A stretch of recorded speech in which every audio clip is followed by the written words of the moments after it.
Shout out to one of the YouTube comments from last week that said, hey, it seems like you're always starting off these top three prop bet segments by saying, we go 1 and 2. And maybe that's what I needed. Maybe I needed a little bit of a kick in the butt. And even though I'd already chosen my props before that comment was seen, maybe that's what I needed. And luckily, we were able to go 2 and 1 on the 3 best prop bets and hit our long shot. Let's talk about the 3 best prop bets that hit, though. Renat Fakhretdinov by decision plus 100 comes through, and Robert Whittaker inside the distance at plus 180 comes through. Wish I kind of honed in on strictly that KO prop, as I thought that was his best way to win the fight. But I've been burned in the past by picking KO, and the guy ends up getting a submission. Maybe that's why maybe PTSD, which is why I chose the inside the distance.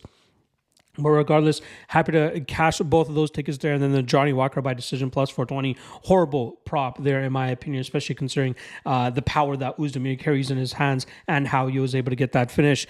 So again, 2 and 1 on the 3 best prop bets. And the long shot comes through for us back-to-back weeks now where the long shot comes through for us. Magomed Gadzhiyazulov by decision comes through at plus 750. Absolutely amazing performance from him there after dropping that first round, winning the next 2, grinding that fight out and showcasing that, yes, he was finishing bums on the regional scene, but as he starts taking steps up in competition, it's going to get harder to do so. So we might as well take advantage of those big plus money spots that we're able to get on these decision spots. So I'm very happy to cash that there. Very happy with how the long shots have been going this year, firmly in the profit.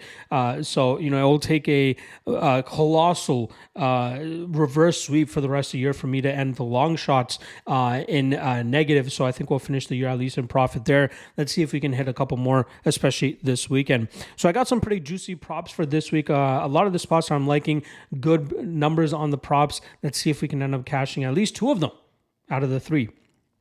3 of 3 would obviously be best. First spot up, Ray Saruya by decision at plus 225. Now, Carlos Hernandez has largely showcased solid takedown defense, good grappling defense. We saw Alan Nascimento get that submission. We've seen him go toe-to-toe with other grapplers as well and pretty much hold on to see the scorecards. And I think Saruya, similar to Gadzhiyazulov, was able to get the best of his opponents on the regional scene, but now that he's in the UFC and facing tougher competition, even on the road to UFC when he went up against Mark Klomako, we saw him struggle in terms of getting the finish there, but we still saw him a step or 2 ahead throughout that matchup to win that fight on the scorecards. I think the same could end up happening here where Hernandez puts up enough resistance where Saruya is unable to get any sort of submission, but should be able to dominate this matchup mostly with his control, landing some pitter-patter shots as well, and then ending this fight on the scorecards. Again, he's a minus 400, minus 500 favorite, and I think that the decision is probably the best way to go in this spot, and at plus 225, not a bad way to go about it. Second best prop bet that I got for you guys is going to be Martin Buday by submission at plus 300. We've seen guys get Arlovski to the ground and have almost no resistance when they're able to snap on a submission. Tom Aspinall, Marcos, Rogerio de Lima, and we know that when Buday really puts his mind to it and really wants to dominate his opponents, he can drag them to the ground, and then he loves that Kimura.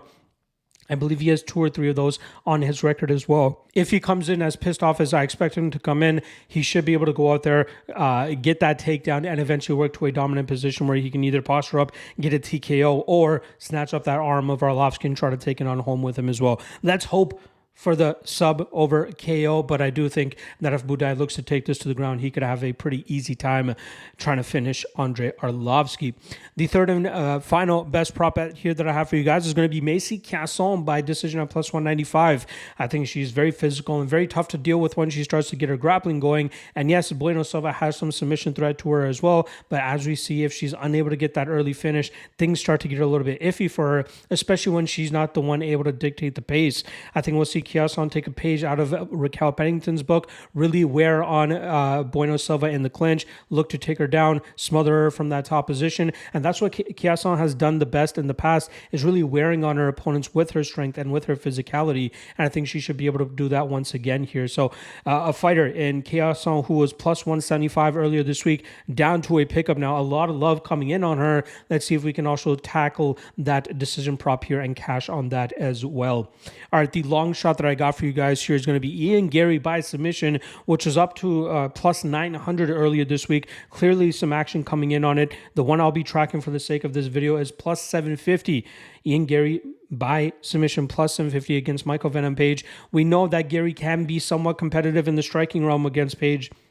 But if Gary really wants to separate himself in this matchup, it's going to be with that grappling. I think he could really open up a submission opportunity for himself if he sticks with that grappling and looks to smother Page on the mat. It could potentially come by rear naked choke as Page is working back to his feet. But I think that we'll see Gary very persistent in terms of keeping this fight on the ground and only taking that submission if it comes to him. And I think we'll see that aggression come from him here to eventually work for that submission. And a plus 750 worth a shot in my opinion.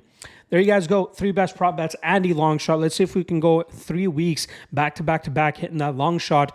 But at least let's see if we can go 2-1 on the 3 best prop bets. 3-0 would be great. But even going 2-0 on 2-1 on props here would be very profitable as well. All right, that's a wrap on the UFC 303 content for the week. I'll be back after the fights wrap up as we do the immediate reaction show, giving my immediate reaction for every single matchup as it concludes. And then we have an off week for the UFC the following week. There is no UFC next week, but there is an LFA card, I believe LFA 187. And since there is no UFC next week, I will do a video for LFA 187 for you guys just to look after y'all. So stay tuned for that. Otherwise, good luck on all your action this weekend, folks. And I'll see you guys Saturday after the fights. Peace.